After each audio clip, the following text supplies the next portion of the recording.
సంగారెడ్డి జిల్లా తెల్లాపూర్ మున్సిపాలిటీ కొల్లూరు గ్రామంలో youth association ఆధ్వర్యంలో జరిగిన గణపతి నిమజ్జనంలో ముదిరాజ్ సంఘం తరపున దుద్దుల రవి ఆయన మిత్ర బృందం హాజరై స్వామికి పూజలు చేశారు.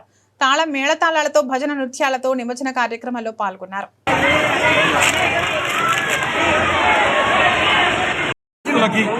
మరియు గణేష నిమజ్జనం చూడడానికి వచ్చిన అందరికీ గణేష్ తరఫున ధన్యవాదాలు తెలుపుతూ మా ఊరు ఒక గ్రామం ఒక విశిష్టత ఉంది. లడ్డు వేస్తుందో మా ఊరు అనవాయి నుంచి తాతల తరం నుంచి వాళ్ళు మాకు గుర్తుండగా మేము వెళ్ళినప్పుడు ఏ విధంగా అయితే భజన తాళాలు తబలలు పెట్టుకొని భజన సంకీర్తనలు వాడుకుంటూ ఎలా అయితే వెళ్ళామో అదే ఆనవాయితీ మేము అలవాటు చేసుకున్నాము. అదే ఆనవాయితీ మా బాబాయ్ కూడా మేము ఎలాంటి డీజే పర్మిషన్ ఇవ్వబోము. కొల్లూరు గ్రామం అంటే అన్ని పూజల అగ్రమైన గణపతికి ప్రశాంతంగా జరిగే గణపతి పూజ కొల్లూరు గ్రామం మించిన లోకల్ ప్రశాంత గణపతి చవితి ఎక్కడ జరగదు. ఏడికి పోయినా ఒక వర్గము ఒక కాలనీ నాది నీ అనే ఒక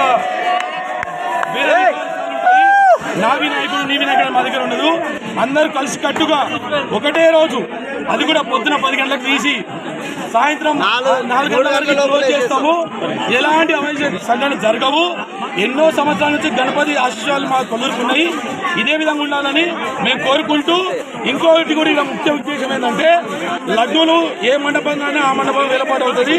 ఇక్కడ అలా ఉండదు. ఓన్లీ కొల్లూరులో బొడ్రాయి దగ్గర గ్రామ పంచాయతీ దగ్గర ఒక లడ్డు 10 రూపాయలకు కొన్నా 1,00,000 రూపాయలకు కొన్నా ఎవరు వాళ్ళు నెట్టించి తీసుకుంటారు. ఎవరు అవసర నిమిత్తం వాళ్ళు తీసుకుంటారు. అన్ని వినాయకులు అన్ని లడ్డులు ఏకకాలంలో 1 నుంచి 2 గంటలకి నిమజ్జనం అయ్యి అది మా ఊరి యొక్క గొప్పతనం.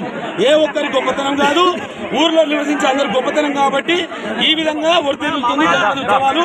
ఇదే కంటిన్యూస్ చేసి మా భావి తరాలకు కూడా చూపిస్తామని మా ఊరి మీద గణపతి ఆశీస్సులు ఉండాలని కోరుకుంటూ జై బోలో గణపతి మహారాజ్ కి జై.